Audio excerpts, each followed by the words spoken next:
3 of building a compensation plan requires an organization to define a pay policy, the process of determining whether the organization wants to lead, lag, or meet the market in compensation. Building a compensation plan is a simple 7-step process that will ensure your compensation plan is internally aligned, externally competitive, and well managed. The first functional area of building a compensation plan is internal alignment. Internal alignment refers to pay comparisons among jobs or skill levels inside a single organization. Internal alignment ensures robust job analysis and job evaluation are completed and an appropriate pay policy is determined by the organization. Step 3 in the functional area of internal alignment is determining a pay policy. Determining a pay policy is the process of determining whether the organization wants to lead, lag, or match the market in compensation. When developing internal compensation structure, organizations have a choice on how their pay policy is going to compare to that of their competitors. Organizations have several options when implementing a compensation strategy. Organizations can lead the market by paying rates higher than the relative marketplace.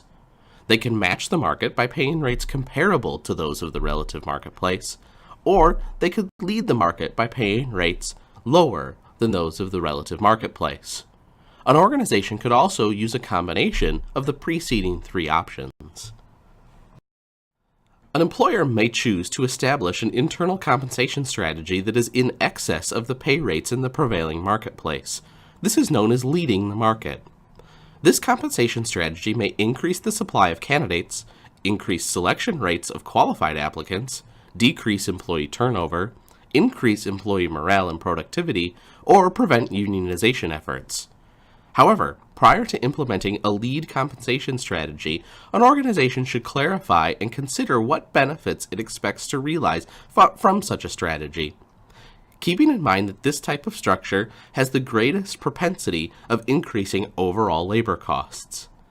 The strategy may be most appropriate for organizations located in highly competitive labor markets that want to ensure pay rates are continuously equal to the marketplace.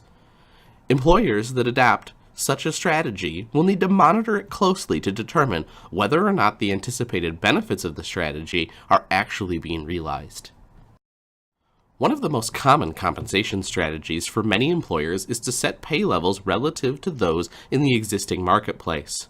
By matching the pay rates of its competitors, the organization ensures its compensation structure remains competitive, therefore improving its ability to attract and retain top talent. Although this strategy allows employers to better manage labor costs, it also has the potential of placing the employer in a position of having to play catch-up, requiring larger adjustments to the compensation structure during tight labor markets. An employer may also choose to establish an internal compensation strategy that pays less than the marketplace. This means we lag the market. This is probably the least recommended strategy. Organizations that choose to implement a compensation strategy that lags the market may do so because they simply do not have the financial resources to pay higher rates. These employers may attempt to reward employees in non-monetary ways to minimize dissatisfaction and turnover.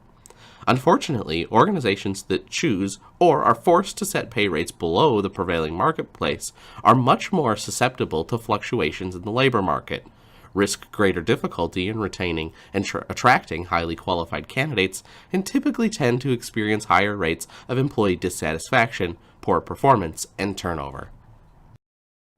For other organizations, a combination of these pay policies is the best strategy.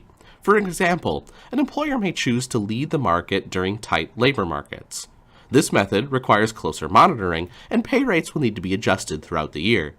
Regardless of which option the organization ultimately adopts, the compensation strategy will set forth the organization's philosophy regarding internal pay rates relative to the rates of pay in the marketplace. There is no one best compensation strategy, and which strategy is appropriate for a particular organization cannot be answered in the abstract.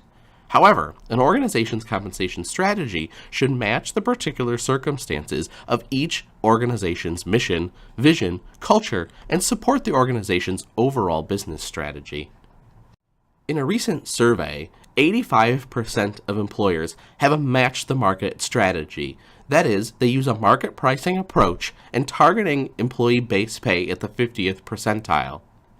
In addition, 78% of employers targeted the market median for total cash, base plus short-term variable pay, meaning that the match the market strategy is the predominant choice among employers.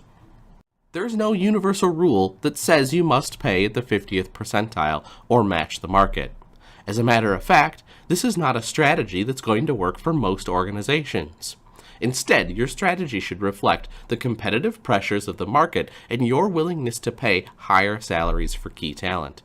For example, an organization that is coming out of a startup mode and focused on expansion may choose to reward their sales employees at the 90th percentile and their R&D department at the 75th percentile. They may choose to achieve this by targeting general administrative and support positions at the 40th percentile. This is a strategy that can work well for the organization who wants to be competitive in the areas that really matter most. With this information, you can now determine what the appropriate and strategic pay policy is for your organization's compensation plan.